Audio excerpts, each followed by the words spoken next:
हाय, आज की इस वीडियो के अंदर मैं अपने स्कूल लाइफ के बारे में बात करने वाला हूँ। स्कूल के टीचरों के अंदर अपनी स्पेशल पावर्स होती हैं। किसी ने बच्चों को उल्टा लटकाया होता है तो कोई उसे कोड़े मार रहा होता है। मजाक कर रहा हूँ, हमारे यहाँ इससे भी बुरा होता है। तो स्कूल में ना मेरी एक मैडम थी, नोमिता शर्मा, जो हमें साइंस पढ़ाती थी। भाई इस बंदी की अलग ही पावर थी। ये बच्चे की इतनी गंदी तरह से बेइज्जती कर देती थी कि वो अगले दिन स्कूल ही छोड़ जाता था।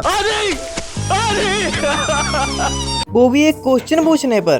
तो ये एक दिन हमारी क्लास में आती है और बैठ जाती है और फिर हमसे पता क्या बोलती है, एक बच्चा खड़ा होके पढ़ो, और फिर मोबाइल चलाने लग पड़ती है। तभी मेरे दोस्त को चुल मचती है और वो एक फालतू का क्वेश्चन पूछता है, मैम। तो फिर मैडम ने क्या बोला होगा, ये सब गंदी नाली के कीड़े हैं। बरसात आती है तो उसके साफ पानी में अपने आप को गंगा नहाया हुआ समझते हैं। फिर वो बंदा 4-5 दिन स्कूल ही नहीं आया। फिर मैं और रमेश उसके गांव चले गए। वहां जाकर पता चला कि वो देश ही छोड़ के चला गया है। ओ भाई, मारो मुझे, मारो मुझे, मारो।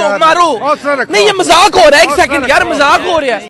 उड़ती पतंग सा था वो, यार हमारा था वो, कहाँ गया उसे ढूंढो। ए माली, अपना काम कर। तुम्हें पता है 12वीं में मैंने साइंस रख ली थी। यस, ये पीछा नहीं छोड़ती थी मेरा। तो 11वीं में मेरे 3 टीचर थे, एक विजय शर्मा, एक सूरज और एक संदीप। हाँ भाई, इनकी रियल फोटोज भी देख लो। ये है विजय शर्मा, ये है सूरज और ये है संदीप। साला आज तक पता नहीं चला कि इन तीनों में से जो सबसे जोर से डंडा कौन मारता था। सूरज मारता था तो हमारे हाथों में से आधे घंटे तक आग निकलती रहती थी। संदीप मारता था तो हमारा हाथ ही टूट जाता था और हाथ का बटूरा बन जाता था। देखने को सबसे बोला भाई संदीप ही लगता था, लेकिन ये साला 400 की स्पीड से पीछे से डंडा लेके आता था और विजय हमारे साथ खेलता था मौत का खेल। भाई ये इतना खतरनाक मारता था ना कि बच्चे इसे देख के दूर से ही भाग जाते थे। फिर जी अपनी अलग ही एबिलिटी यूज करता था। उधर गिरा हुआ एक बच्चा उसे बोलता था, सर मुझे जाने दो। अच्छा, मैं क्यों जाने दूं? मेरे बीवी बच्चे मेरा इंतजार कर रहे हैं। बीवी बच्चे? क्या हुआ सर आपको? आपके बीवी बच्चे ठीक तो हैं? एक बार की बात है, मैं अपने बच्चे को खिला रहा था। बच्चा बोलो पापा, मम्मा मम्मा। ये करते हुए मेरी बीवी ने मुझे देख लिया और वो मुझे छोड़ के चले गई। लेकिन तू मुझसे बच नहीं सकता। तुम्हें पता है ये टीचर हमारे साथ WWE खेलते थे और सारा स्कूल ना इसका मजा उठाता था क्योंकि टॉप मेन क्लास हमारी होती थी। उधर से 2 बच्चे बोल रहे होते थे, देखा सर ने उसे कैसे पटका।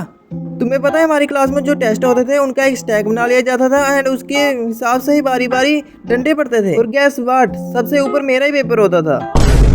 और भाई कितनी बेइज्जती महसूस होती थी कि 100 में से पहला नंबर मेरा ही लगा, चाहे मेरे नंबर उनसे ज्यादा हों।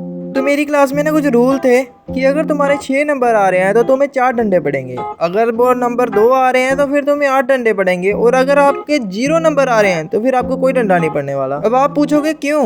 क्योंकि उनका नंबर तो सबसे लास्ट में होता था। लास्ट में आते आते हमारे सर की एनर्जी खत्म हो जाती थी और वो फिर लास्ट वाले बच्चों को छोड़ देता था। तो इसका मतलब ये नहीं कि मैं पढ़ता नहीं था, पढ़ता था मैं 12-12 बजे तक था। लेकिन अगर मैंने टेस्ट में 1 जमा 1 2 याद किए हैं तो वो जी पाएंगे। बाय द वे, ये सारा कुछ केमिस्ट्री के सब्जेक्ट में होता था, क्योंकि अगर मैं केमिस्ट्री की एग्जांपल देता था तो मैं 1 घंटा समझ नहीं आता, तो मैंने मैथ यूज़ किया।